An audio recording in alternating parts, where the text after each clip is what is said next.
जय हिंद दोस्तों, जय हिंद विद्यार्थियों। राजनीति विज्ञान की क्लास में आप सभी का स्वागत है। विद्यार्थियों, जैसा कि आप सभी को पता है, विद्यार्थियों अगर आप कक्षा 12 एनसीईआरटी राजनीति विज्ञान की तैयारी कर रहे हैं तो आपने बिल्कुल सही वीडियो पे क्लिक किया है, क्योंकि हमने आपकी एनसीईआरटी पॉलिटिकल साइंस की एमसीक्यू प्रैक्टिस सीरीज चला रखी है। 2024 के अंदर आपका जो राजनीति विज्ञान का बोर्ड का एग्जाम होने वाला है, उसके अंतर्गत आज हम बात करेंगे स्वतंत्र भारत में राजनीति। आपकी जो पुस्तक है उसका छठा पाठ है लोकतांत्रिक व्यवस्था का संकट है। इस चैप्टर के आज हम एमसीक्यू प्रश्न करने वाले हैं और ये एमसीक्यू प्रश्न आपके एमसीक्यू क्वेश्चन, रिक्त स्थान वाले प्रश्न और वन लाइनर इन सभी में काम आने वाले हैं। और अगर आप इस क्लास को शुरू से लेकर अंत तक अटेंड करते हो तो निश्चित रूप से इनमें से कई प्रश्न है वो आपको बोर्ड एग्जाम में नजर आने वाले हैं। तो विद्यार्थियों, इस क्लास को शुरू से लेकर अंत तक अटेंड करना। सारे प्रश्नों पर हम बात करेंगे, इससे आपके पूरे चैप्टर का रिवाइज भी हो जाएगा। और विद्यार्थियों, हमने ऑलरेडी 9 क्लास है वो अपलोड कर रखी है एमसीक्यू सीरीज की। आप जाकर उन क्लासेज को भी तैयार करें, उनमें जो प्रश्न करवाए गए हैं उनको भी आप अच्छे से तैयार करें। तो चलिए आज की क्लास को शुरू करते हैं। और अब तक हमारे यूट्यूब चैनल को सब्सक्राइब नहीं किया है, आप इसको सब्सक्राइब करके हमारे परिवार के सदस्य बन सकते हैं, क्योंकि आपको इस चैनल पर क्लास 12 राजनीति विज्ञान से संबंधित बहुत सारा कंटेंट देखने को मिलता है। चलिए विद्यार्थियों, शुरू करते हैं लोकतांत्रिक व्यवस्था के संकट के एमसीक्यू प्रश्न। पहला प्रश्न देखिए, आप कमेंट बॉक्स में अपना उत्तर दीजिए और सबसे अंत में आप मुझे अपना स्कोर बताना कि सर हमारे इतने में से इतने प्रश्न है वो सही हुए हैं। और आप ये वीडियो कहां से देख रहे हैं ये कमेंट बॉक्स में जरूर बताना। चलिए, इस भारतीय नेता ने वचनबद्ध नौकरशाही और वचनबद्ध न्यायपालिका की धारणा को जन्म दिया।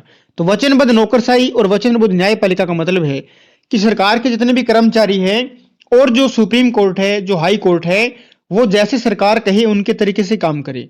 तो ऐसी धारणा को जन्म किसने दिया? ऐसी धारणा को जन्म दिया किसने? इंदिरा गांधी ने। इसका ऑप्शन नंबर 3 क्या हो जाएगा? सही हो जाएगा, जो कि एक लोकतंत्र के लिए बहुत ही क्या है, गलत चीज है। आगे देखिए, दूसरे प्रश्न की तरफ चलते हैं।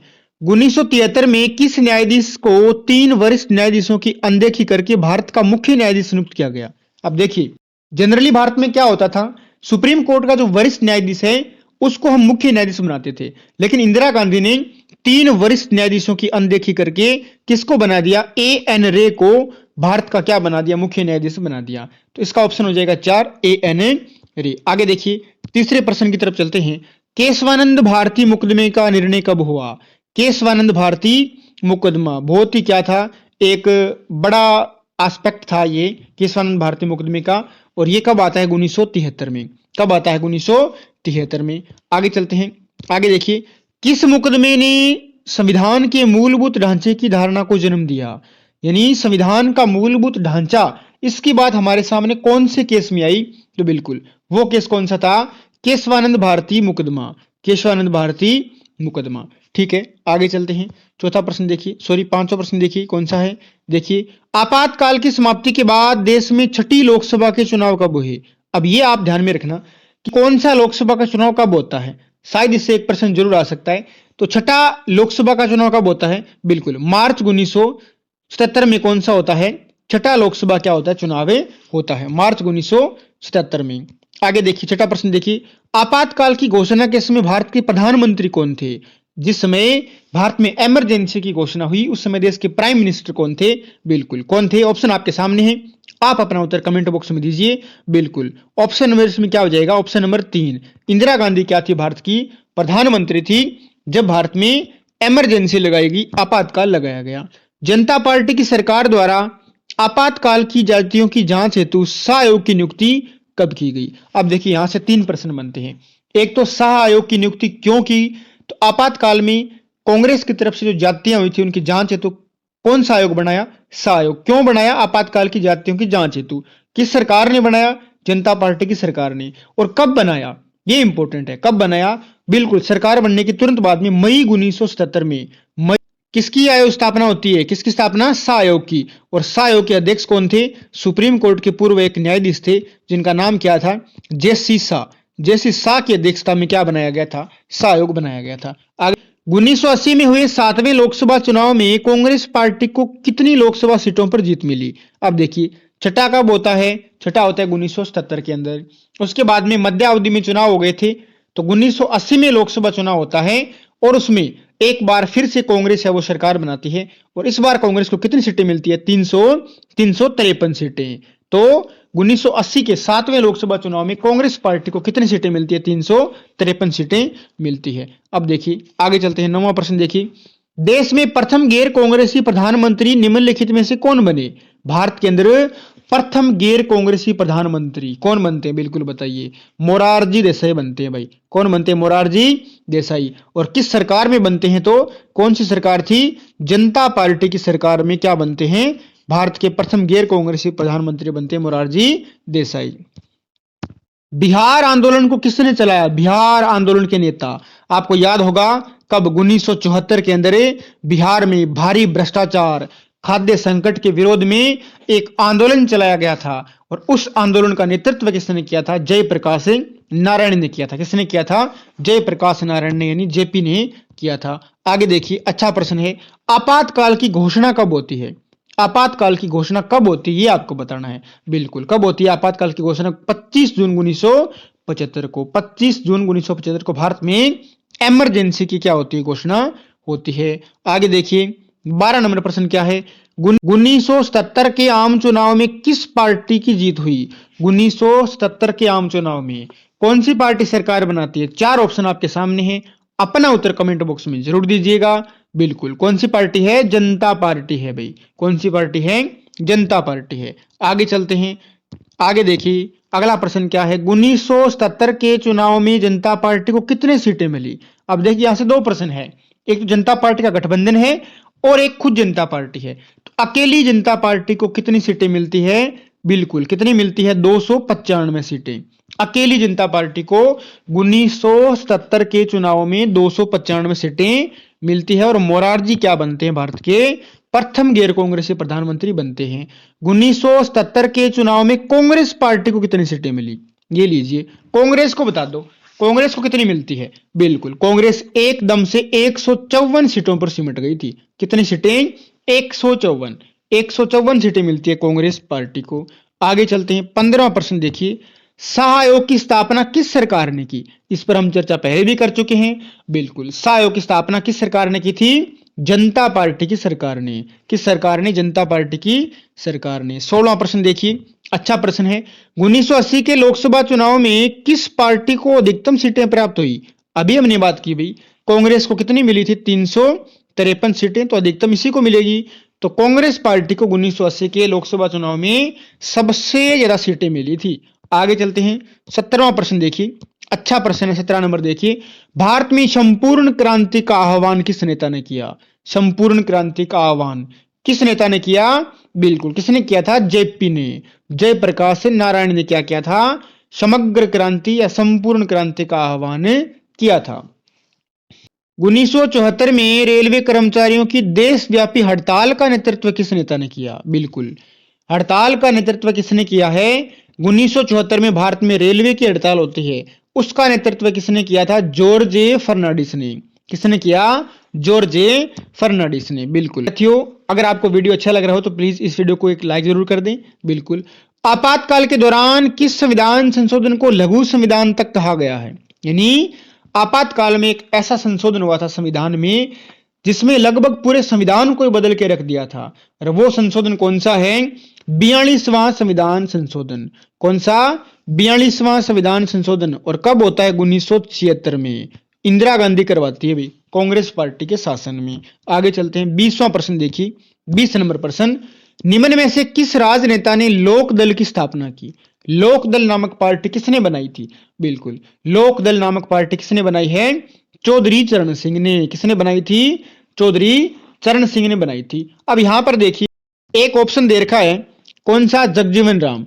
तो जगजीवन राम ने भी एक पार्टी बनाई थी आपातकाल के बाद में। पहले कांग्रेस में थे, लेकिन उसके बाद में इन्होंने भी एक पार्टी बनाई। उस पार्टी का नाम क्या था?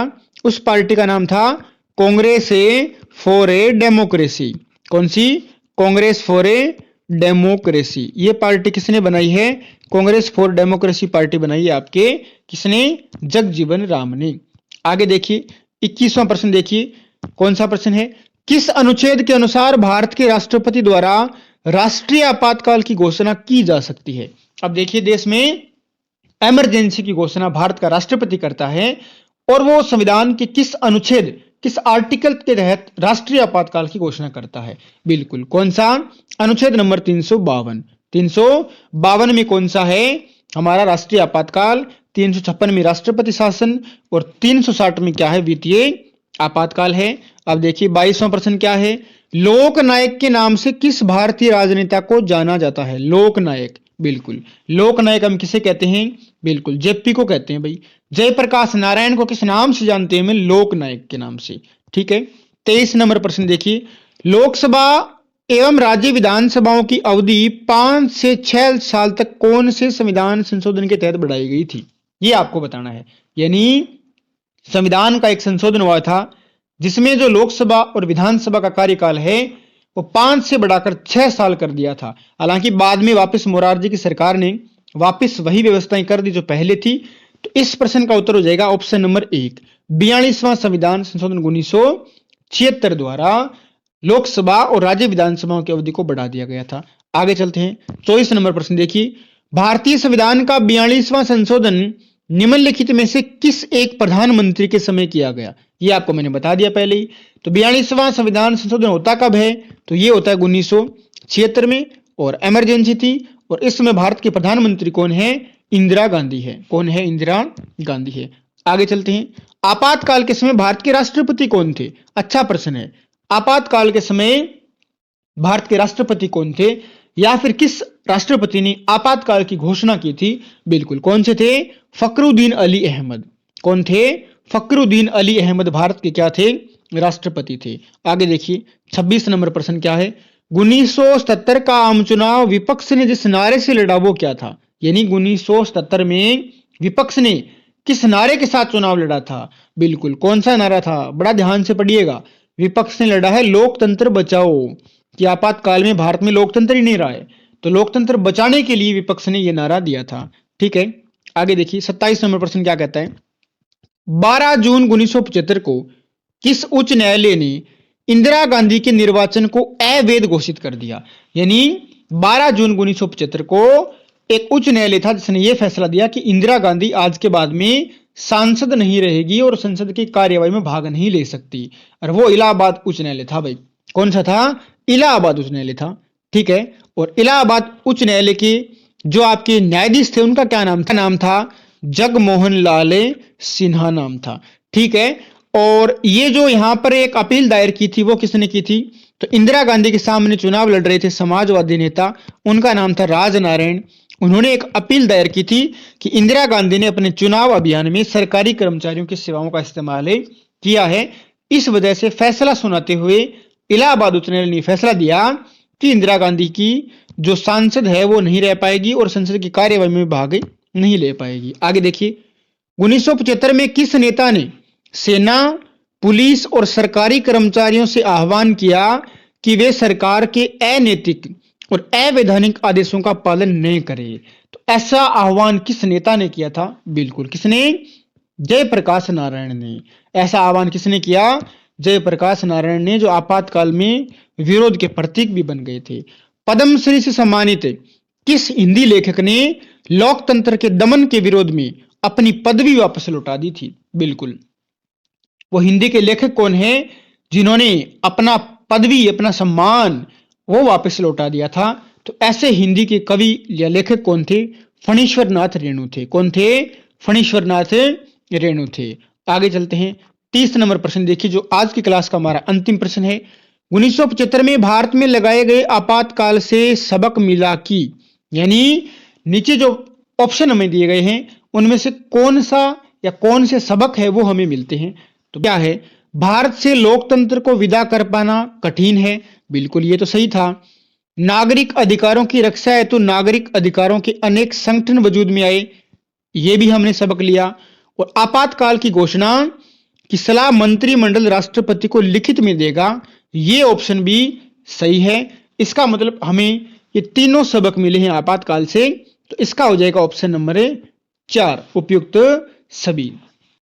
तो विद्यार्थियों, आप अपना स्कोर है वो कमेंट बॉक्स में जरूर शेयर करना कि आपके कितनी % सही हुए हैं।